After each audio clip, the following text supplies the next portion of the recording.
Sea Medicina presenta su videoclase Síndrome confusional agudo o delirio. En realidad el nombre actual es síndrome confusional agudo. Vamos a comenzar con este caso. Se trata de una paciente que fue ingresada a terapia intensiva por sepsis. Como antecedente tiene de padecer demencia. En el segundo día de internación se encuentra con dificultad para entenderla, se encuentra ansiosa y comienza a retirarse sus indumentarias. Bueno, nosotros lo que nos debemos plantear es que en este caso debemos diferenciar dos cosas. La psicosis, ¿no?, es un trastorno cualitativo de la personalidad básicamente, ¿ok? Si esta psicosis se encuentra con compromiso de conciencia, es decir, no está consciente, es un delirio. Mientras que la psicosis como tal, no hay compromiso de la conciencia, ¿no? Dentro de la psicosis pues vamos a tener la esquizofrenia, la manía depresiva, los trastornos delirantes, ¿no?, y demás. Entonces lo más probable es que si esta paciente ingresó a terapia intensiva sin antecedente de trastorno psiquiátrico, pero sí de demencia, y ya no la comenzamos a entender y está ansiosa y demás, lo más probable es que este paciente tenga un delirio. ¿Ok? Aquí he resaltado que la psicosis no hay compromiso de la conciencia. Ya la demencia es otro acápite, y los trastornos psicóticos con depresión también son otro acápite. Ok, como pregunta de esta videoclase tenemos que entender qué es el delirium, cómo se diferencia de la psicosis. Ojo con esto, con el compromiso de conciencia, es decir, en la psicosis no existe compromiso de la conciencia, porque recuerden que ustedes, la conciencia es parte de la función cerebral superior. ¿Con qué herramientas podemos valorar el delirium? ¿Cuáles son los diagnósticos diferenciales? ¿Y cuáles son los medicamentos de elección en el tratamiento farmacológico y no farmacológico en el delirium? Bueno, para esto nosotros vamos a entrar al DSM-5, ¿okay?, que los psiquiatras comienzan a usar, donde básicamente dice que es un trastorno de atención o cognición, ¿ok? La clave, que es agudo, es fluctuante, que no explica por una enfermedad psiquiátrica crónica previa, que el nivel de empeoramiento del trastorno cognitivo o de la parte de la atención no llega hasta el estado de coma. ¿Ok? ¿Por qué es tan importante nosotros diagnosticar el delirium en terapia intensiva, en medicina interna, en traumatología, en el hospital en realidad? Porque aumenta la mortalidad. ¿Ok? Por ejemplo, en este estudio la tabla nos muestra que a los 12 meses los pacientes que tuvieron delirium tienen mayor mortalidad. ¿Por qué? Porque hay mayor estancia hospitalaria, se complican con neumonías por microaspiración, etc. El delirio es uno de los trastornos que ha sido descrito desde el inicio de la literatura médica. Fue en el siglo I a.C. que se utilizó el término por primera vez para describir una condición mental. Hipócrates, basándose en la medicina fundamentada por la observación, el delirium se podía asociar a casos de fiebre, meningitis, traumatismo, neumonía. Ya por los siglos más o menos ya adelantes, Capadocia sugirió establecer la diferencia entre los diagnósticos, ¿no?, de los pacientes, sobre todo de diferenciar de la parte crónica y de la parte aguda. ¿Ok? Hay diversos términos en la historia para enfocar al delirio. Se lo ha considerado un delirio agudo, un síndrome de confusión alucinatoria aguda, delirio onírico, reacción exógena aguda a psicosis tóxicas y actualmente se denomina síndrome confusional agudo. El síndrome confusional agudo es un cuadro clínico de inicio brusco, cuyo curso es fluctuante, se caracteriza por alteraciones de la conciencia, ojo con esto, la atención, el pensamiento, en el que pueden aparecer ideas delirantes y alucinaciones. Es clásico encontrar en los servicios de terapia intensiva un paciente que está internado, no se encuentra intubado, puede hablar y comienza a alucinar, ¿no? Decir, recordar a sus hermanas, ver cosas, quitarse la ropa, y es clásico ver que el paciente durante el día, ¿no?, comienza a dormirse, tiene tendencia a dormirse, y en la noche donde comienza su hiperreactividad. Este delirium puede tener varias manifestaciones clínicas que los vamos a ver posteriormente. Por ejemplo, pueden estar somnolientos, con tendencia al sueño, con respuesta adecuada a órdenes verbales simples y complejas, pueden encontrarse en obnubilación, pueden llegar a estupor y en ocasiones en coma profundo. Las causas del delirium pues son varias. Tenemos de entre las enfermedades médicas una neumonía, una sepsis, una encefalopatía hepática, la uremia, falla cardíaca, hipoxemia, hipoglucemia. Si ustedes se dan de cuenta, cualquier paciente puede presentar delirium. Pero esto está asociado sobre todo a personas mayores. Es bien difícil si un paciente de 25 años de edad con neumonía y un paciente de 70 años de edad con neumonía, ¿quién tiene más probabilidades de desarrollar delirium? Obviamente el paciente de 60, 70, 80 años. Dentro de otras causas tenemos las enfermedades neurológicas, la hemorragia subdural, tumores, hemorragia subaracnoidea, meningitis, estatus no convulsivo, fármacos anticolinérgicos, privación de alcohol, privación de benzodiazepinas. En realidad estos son nuestros diagnósticos diferenciales más importantes, ¿ok? Esto ya habíamos mencionado, alteraciones metabólicas, infecciones. En realidad cualquier paciente internado por cualquier patología en un hospital puede desarrollarnos delirium. Dentro de la epidemiología se han descrito desde el 7 al 15% de que el paciente pueda tener delirio. El paciente con cáncer, la ocurrencia aumenta de 25 al 40% y puede llegar al 85% en casos de enfermedad avanzada. Eso es lo más importante. Hay factores de riesgo que predisponen al delirio.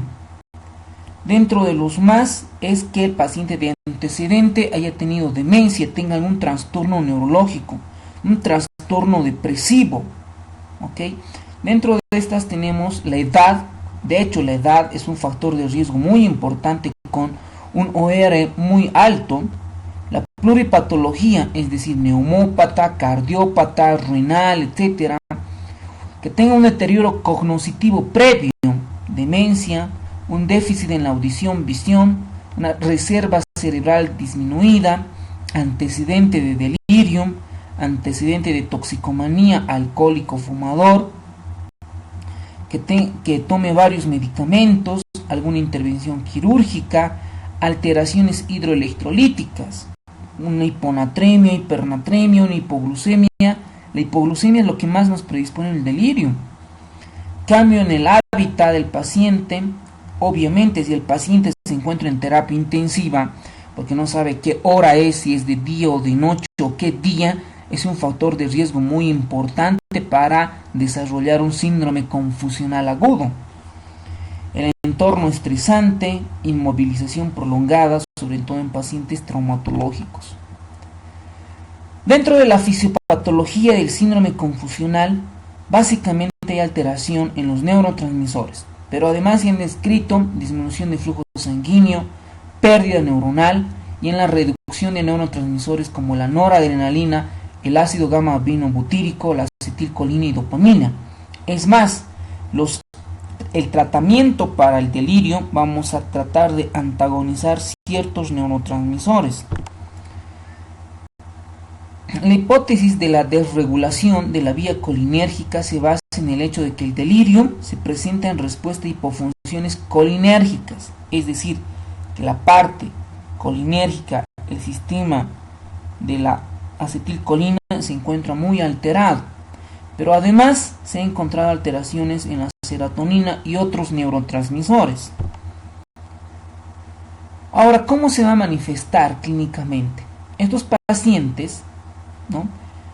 Lo principal es que hay un déficit de atención, ¿ok? Sobre todo en el delirium hipoactivo. Hay una desorientación tremenda en la hora y en la fecha. No saben ni la hora ni la fecha, ni en el lugar donde se encuentran. Tampoco pueden identificar personas porque se encuentran con alucinaciones. Para esto se encuentran el DSM, ¿no? El DSM-6 que ya hemos visto en principio, el DSM-5 en realidad. Acá tenemos el DSM-4, ¿no? Donde nos dan características. Inciso A, que existe un disturbio de la conciencia con habilidad disminuida para la atención. La clave es la atención, ¿no? No nos puede atender el paciente. Cambio en la cognición, es decir, no tiene memoria, se encuentra desorientado, hay disturbio en el lenguaje o desarrollo perceptual que no es debido a una demencia. El disturbio se desarrolla en un corto periodo de tiempo, ¿ok? Tiende a ser fluctuante en el día, puede ser que en el día esté hiperactivo y en la noche dormido, que es lo normal, ¿no? Pero en realidad estos pacientes en el día están calladitos, quietos y en la noche comienzan con hiperactividad. Y pues recuerden, los que hacen turnos, pues van a encontrar este tipo de pacientes.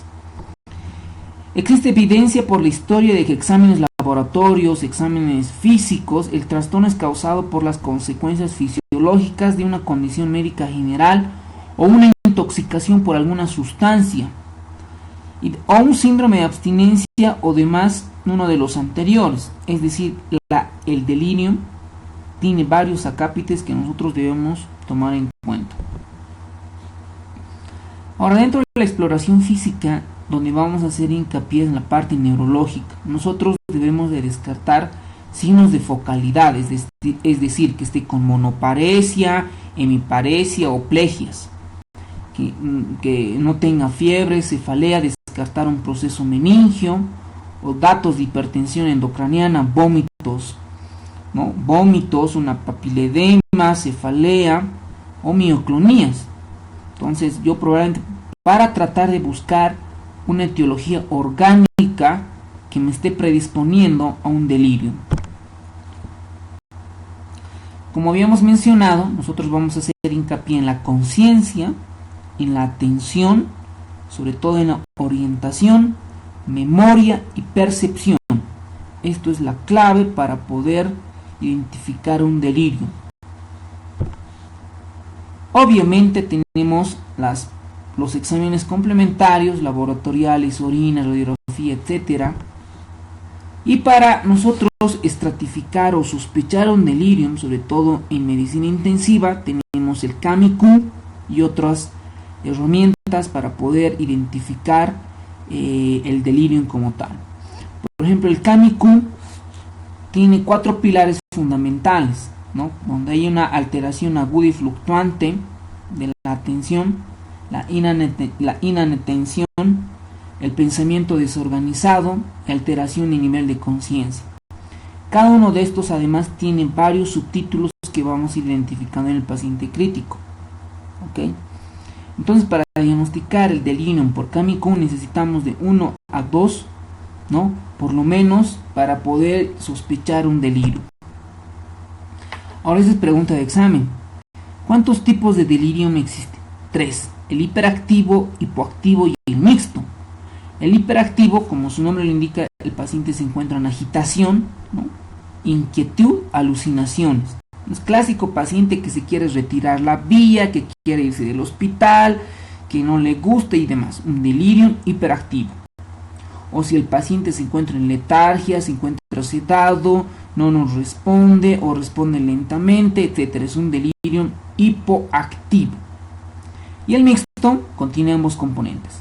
Pero en los pacientes internados, la mayoría tiene un trastorno hipoactivo y mixto, ¿no? Sobre todo es el mixto. Dentro de los diagnósticos diferenciales, nosotros debemos tener 4. Una demencia, depresión, esquizofrenia y delirio. El inicio, ¿cómo es en el delirio? Agudo, ¿no? De repente, en la mañana pasas visita, el paciente consciente, tranquilo y dice que ha disminuido la tos, etc. Pero en la noche ya se desorienta, un delirio. Curso, ¿cómo es el curso? El proceso en el delirium, ¿no? Es fluctuante, ¿no? Puede ser que en la noche esté tranquilo y en la mañana comience a retirarse la vía, ¿no? Suerito. ¿Cómo está la conciencia? En la demencia está vigil, en la depresión vigil, en la esquizofrenia vigil, pero el delirio se encuentra alterado, hay compromiso de la conciencia. ¿Cómo está la orientación?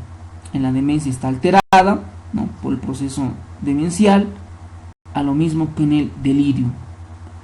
¿Cómo está la memoria? En la demencia está deteriorada, en la depresión conservada, en la esquizofrenia conservada y en el delirio deteriorada. ¿Cómo está la atención? Obviamente la atención en el déficit grave, bueno, en realidad en el delirio tiene un déficit grave porque no comienza a tener, tú le preguntas y comienza a hablar otras cosas. Delirios y alucinaciones, ¿no? Acá en delirio son frecuentes, en esquizofrenia son frecuentes, en la depresión baja frecuencia y en la demencia baja frecuencia. Pregunta de examen: ¿cuáles son los diagnósticos diferenciales del delirio, demencia, depresión y esquizofrenia? Ahora vamos a ver el tratamiento. Pues el tratamiento hay el farmacológico y el no farmacológico, ¿no? En primer lugar, nosotros debemos tratar la causa, ¿no? La etiología. Debe estar basado en posibles factores causales, en la neutralización de aquellos factores desencadenantes. En segundo término, se hará el tratamiento sintomático con medicamentos y medidas ambientales. Por ejemplo, en un paciente internado en medicina interna, obviamente cada sala de internación debería tener su reloj, el día en que está, si es de día o de noche, ¿no? Es un tratamiento no farmacológico para evitar y tratar el delirio. Dentro de los demás, acá, por ejemplo, vamos a ver algunos... Dentro del tratamiento medicamentoso vamos a encontrar los tratamientos antipsicóticos, ¿ok? Dentro de los antipsicóticos, pues la mayoría antagonizan, bloquean receptores de dopamina, noradrenalina, serotonina, etc. ¿Ok? Dentro de los antipsicóticos típicos, ¿no? Tenemos las fenotiacidas, como por ejemplo la clorpromacina, los tioxantenos, ejemplo el decanoato, succinylpentixol, las butirofenonas, el haloperidol, es decir, el haloperidol es el tratamiento de elección en el delirium. Ahorita vamos a ver la dosis. Por ejemplo, tenemos la difenilbutilpiperidinas, como por ejemplo la pimosida. Tenemos la dibenzoxacinas, como por ejemplo la loxapina, la benzamidas, la sulpirida y la tiaprida. En realidad son medicamentos que en realidad en la práctica nosotros tenemos el haloperidol, que se encuentra en los hospitales, la clorpromacina, que tiene una potencia de acción un poquito más fuerte. Por lo menos estas dos yo los he visto en el hospital. Dentro de los atípicos, ¿no? Actualmente ya los psiquiatras con los medicamentos en realidad ya están apareciendo aún más. Dentro de esos tenemos los antagonistas de la 5-hidroxitriptamina y de la dopamina D2. Por ejemplo, tenemos la olanzapina, que es un medicamento muy, ¿no? que ya está comenzando a comercializar con mayor frecuencia, al igual que la risperidona, que son antipsicóticos atípicos. Luego tenemos agonistas parciales como el aripiprazol o antagonistas de la D2 y D3 como la amisulprida. En realidad en la práctica clínica lo que se usa es la olanzapina, la risperidona, y otro medicamento muy importante es la quetiapina, ¿no? Un paciente que está con delirium hiperactivo, le damos una dosis de quetiapina, pues lo van a tranquilizar inmediatamente. Ahora, por ejemplo, lo que se usa en la parte clínica, pues tenemos el Aldol, el haloperidol, cuya dosis de 0.5 a 1 miligramos vía oral. Hay que tener cuidado en los pacientes que tienen síndrome QT largo, porque aumenta el QT largo y puede llevarnos a una taquicardia ventricular monomorfa o polimorfa. ¿Okay? Además se asocia a síntomas extrapiramidales, ¿no? Sobre todo si se usa mayor a 3 miligramos día. ¿Okay? Ahora, no hay intravenoso, ¿no? Porque el intravenoso se asocia, bueno, hay, ¿no? Pero lo que se usa es con mucho cuidado porque te pueden hacer arritmias. Ahora, obviamente el tratamiento va contra el tratamiento etiológico, pues si es que estaba con hiponatremia, tienes que corregir la hiponatremia. Si estaba con hipoglucemia, corriges la hipoglucemia. El pronóstico se asocia a un aumento de mortalidad 2 a 20 veces más. La morbilidad a corto plazo también aumenta. Existe mayor estancia intrahospitalaria. Esto ya habíamos visto en la primera parte. Hay varios estudios que han mostrado que solo el 4% de los enfermos con delirio recuperaron su estado cognitivo basal al momento del alta, y a los 6 meses solo un 18%. A más largo plazo se estima que solo 1/3 de los pacientes recuperan su independencia en la comunidad. ¿Okay? Bueno, eso es clave. Esto es clave para poder nosotros sospechar, por ejemplo, el delirio. Si tiene alteración del estatus mental, ¿no? Y tiene antecedente diabetes, lo más probable es que esté cursando con una hipoglicemia. ¿Okay? Si el paciente está con alteración del estado mental, tiene fiebre, yo debo de sospechar meningitis, encefalitis, o que se encuentra en terapia intensiva o en cuidados intermedios. Si el paciente tiene alteración mental y está hipotenso, obviamente debe ser una sepsis, ¿no? Que esté llegando a una sepsis severo, choque séptico, o un infarto. Hay alteración del estado mental más disnea, lo más probable, pues que esté con hipoxemia o neumonía, ¿no? O falla cardíaca. Si se encuentra alteración del estado mental y existe hemiparesia o disartria, o hay focalidad, hay monoparesia, pensar en un accidente vasculocerebral. Y si existe alteración y falla metabólica, hay una alteración en el laboratorio, pues yo debo sospechar trastornos hidroelectrolíticos o de equilibrio ácido-base. Bueno, si tienen alguna pregunta, duda, consulta, lo pueden hacer debajo de esta videoclase o en el grupo del WhatsApp. Muchas gracias.